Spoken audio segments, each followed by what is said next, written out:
सच बात जान लो,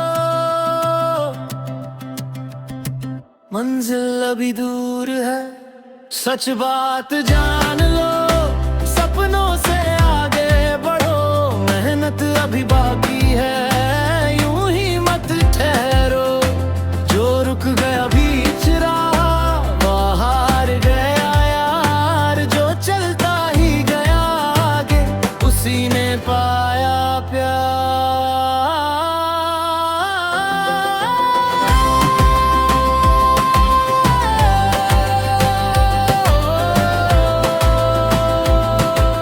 सावधान नेट, जेआरएफ और पीएचडी छात्रों, क्या वीजीसी का एक नया नियम आपकी सालों की मेहनत और डिग्री को खतरे में डाल सकता है? जनवरी 2026 से लागू होने वाले इन नए नियमों को लेकर पूरे देश में विरोध क्यों हो रहा है? क्या वाकई आप कोई भी झूठी शिकायत करके आपके करियर को बर्बाद कर सकता है? आज के इस वीडियो में हम वीजीसी के इस ज्वलंत मुद्दे को पूरा सच जानेंगे। वीडियो को अंत तक देखें क्योंकि यह आपकी डिग्री और भविष्य से जुड़ा हुआ है।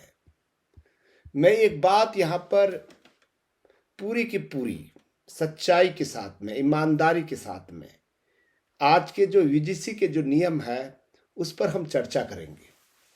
हम हमेशा ये सोच रहे हैं, ये विचार कर रहे हैं कि जनरल कैटेगरी के छात्रों के साथ में अन्याय होगा। क्या आप ऐसे भारत का सपना देखते हैं जहां हर छात्र, चाहे वह किसी भी वर्ग का हो, बिना किसी भेदभाव के सिर उठाकर पढ़ सके? वीजीसी के जनवरी 2026 के नए नियम इसी सपने को हकीकत बनाने की दिशा में एक क्रांतिकारी कदम है। यह कानून किसी को डराने के लिए नहीं, बल्कि एससी, एसटी, ओबीसी और ईडब्ल्यूएस छात्रों को सुरक्षा और सम्मान देने के लिए लाया गया है।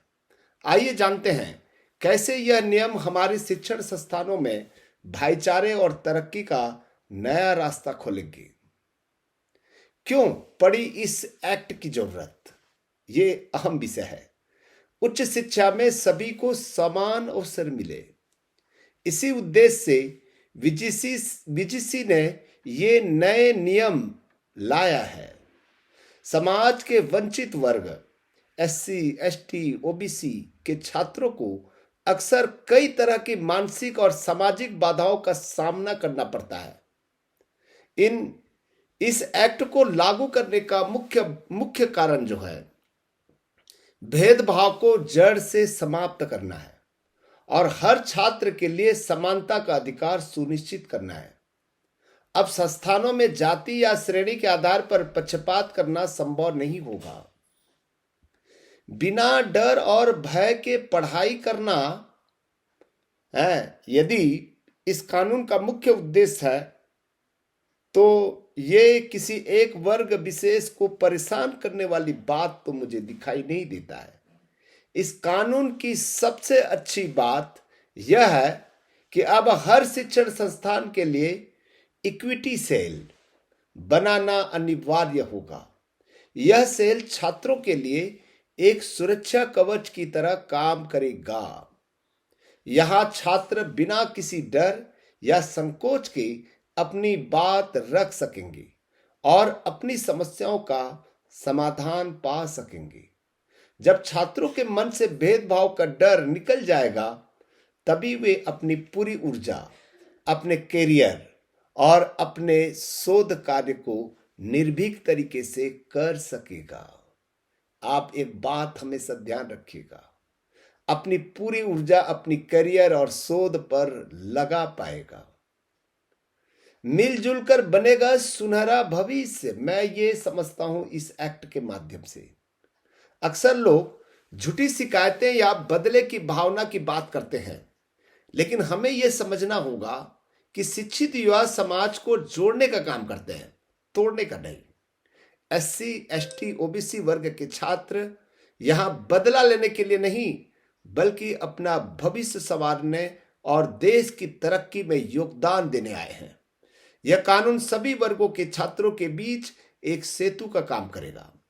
जब संस्थानों में पारदर्शिता होगी तो सामान्य वर्ग हो या आरक्षित वर्ग, सभी वर्ग के छात्र बिना किसी गलतफहमी के एक दूसरे के साथ मिलजुल कर अध्ययन कर सकेंगे। शिक्षक संवर्ग की नजर में सभी छात्र बराबर हैं, चाहे वो जनरल हो, ओबीसी हो, एससी हो, एसटी हो। यह एक्ट हम सभी को एक सूत्र में बांधने और एक दूसरे का सम्मान करना सिखाने के लिए है। जब हम मिलकर पढ़ेंगे तभी हम एक विकसित और मजबूत भारत का निर्माण कर पाएंगे। आइए इन नियमों का स्वागत करें और एक ऐसे माहौल का निर्माण करें जहां केवल योग्यता और मेहनत का सम्मान हो। दोस्तों, शिक्षा का उद्देश्य ही समानता है। अगर आप भी मानते हैं कि हर छात्र को सम्मान मिलना चाहिए तो इस वीडियो को शेयर करें। उच्च शिक्षा से जुड़ी हर बड़ी अपडेट के लिए हमारे साथ जुड़े रहें। धन्यवाद। Thank you.